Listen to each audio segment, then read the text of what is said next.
What's going on, everyone? Welcome back to the show. So I have a couple of good stories to share with you guys today. First, we're going to talk about the petitions. And so we have a petition out right now to increase Social Security benefits. That's a change.org petition. You guys are looking at the barcode right there. So if you want to use your phone, all you need to do is turn your camera on your phone and hold it over that barcode, and then you'll get a link. Just click on that link and you can go ahead and sign the petition. So we're going to talk a little bit about that. I'll give you guys an update. And then I want to talk about the Senior Citizens League projection for COLA. So the COLA increase for 2025. It has increased slightly, so we're going to talk a little bit about that as well. But first off, if you guys can do me a favor, please like the video, subscribe to the channel, hit that little bell notification, and then click all. By clicking all, you'll get notified anytime we post a video.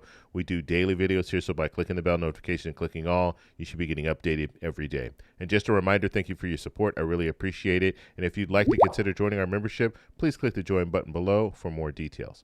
Okay, so let's go ahead. I want to talk, let's first talk about the petition, okay? So this petition, it's amazing to me. We launched this on, I actually created it on March 1st, but we launched it on March 2nd. And so we are already, if you guys are looking here, we're already at 1,911 signatures. Okay, now this is demanding an increase to Social Security benefits for our seniors. And it's just amazing. Every time I look at this, I'm overwhelmed with the amount of support that's coming in. And so please, if you guys can, share this with your family and friends. Let them know that there's a change.org petition out to increase Social Security benefits. Now, what are we going to do with this? We're going to take this information, take all the signatures that we have. We're going to write letters and send them to our legislators, as well as the president and the former president who's running for president, just to show them that there is support. There's strong support for this, in the hopes that they will look at these numbers and think, okay, maybe we need to address this sooner than later. So that is the petition right now. I will be posting a video too. I think maybe, I don't know exactly when I'll do that, but I'll be putting a video out on change.org, and hopefully that will help as well. But ways that you can share this, just if you guys are thinking about sharing it, you can send emails to your family and friends. You can also go on WhatsApp and send it that way.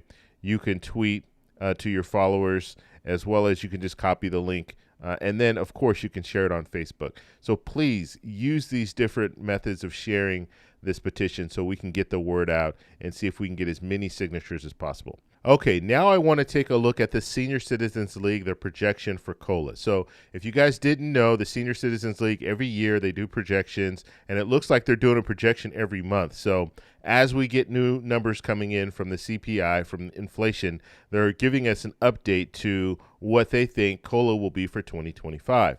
So last month, the projection was it was going to be 2.6%.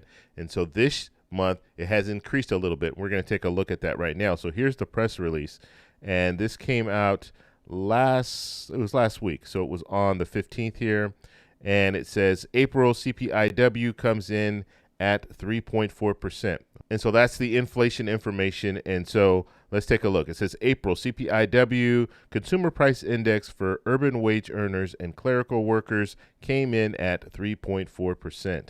This is slightly lower than the inflation trends indicated last month based on February CPIW data.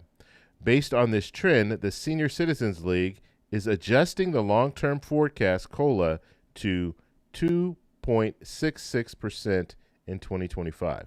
Or if you want to round it up, it would be 2.7% for 2025. Okay. Now we'll talk a little bit about exactly what this means. And so then it says here, the Senior Citizens League estimates may change monthly, relying on the latest CPI data. The final COLA for 2025 may differ from these estimates because it's computed based on the average inflation rate for the third quarter, July, August, and September. We've talked about this all the time. So they haven't started calculating COLA yet. They won't start until July. So July, August, and September, those are the months that they're going to be using to calculate, and they're going to be using the CPIW. With 5 months remaining until the October COLA announcement, we expect upward or downward adjustments in our monthly projection. So they're just going to say it's going to go up and down. It could go up and down, right? All right. So it says for 2024, the average Social Security benefit rose by $50. And after subtracting $9.80 to cover Medicare Part B premium increases, the total change in benefits came out to just $40.20 a month. Okay, and we all saw that. We talked about that. We talked about the fact that, yes, you might be receiving a COLA increase, but guess what? If you're receiving Medicare Part B, you're going to have to pay a higher premium. You pay a higher premium, and it's really going to cut into that benefit if the COLA increase is very small. Okay, so with the forecast of a 2.66% COLA for 2025, it appears seniors will continue to suffer financial insecurity as much next year as they have this year, says Shannon Benton, Executive Director of the Senior Citizens League. In the Senior Citizens League 2024 Senior Survey, a concerning trend emerges as 71% of respondents highlight an increase in household costs exceeding the 3.2% COLA they received in 2023. I think this should be saying 2024. But I think that's a typo there. The Senior Citizens League continues to emphasize the challenge many retirees face in meeting their financial needs, given their dwindling purchasing power due to insufficient COLAs.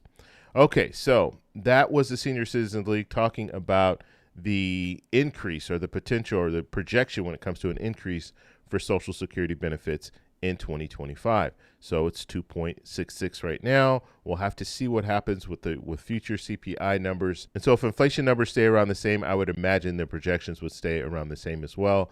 But like we said, July, August, September, those are going to be the months that we're really going to be focused on when it comes to COLA, because that will be the determining factor. So right now, it's looking like maybe $40 or $50 increase to Social Security benefits on average. And so I just wanted to bring this to your attention. So when it comes to COLA, right now the projection is going to be 2.66%. Now, I did want to answer a question because I saw someone in the comments post asking me a question as far as, don't we want inflation to be higher because the cost of living adjustments will be higher? Now, I personally wouldn't want inflation to be higher because when inflation goes up, we see everything going up. Everything is more expensive.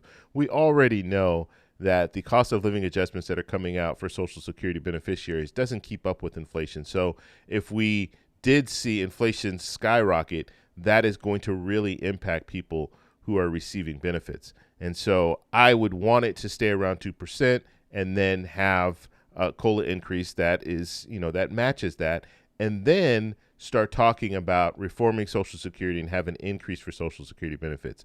That's where we really need to go, because that will really get people caught up when it comes to their purchasing power. It's not going to come from COLA. And even when we talk about changing from the CPIW, the metric they're using now, to the CPIE, so CPI for the elderly, it would still take time for those numbers to change. So we could see, it could be 10 years down the road before you'll really see a benefit. And I did a video on this where I showed you guys if you were using the CPIE instead of using the CPIW, and it was showing over time you'd be able to receive more in benefits if they use the CPIE, but that was over a 10-year span, and it was about $2,600 difference. But that takes time. And so the fastest way to help this situation would be for them to address it by providing some type of an increase for Social Security benefits. And so we'll have to see if Congress can take this up in the very near future. If you guys have any questions, let me know in the comments below. If you like this video, please give me a thumbs up.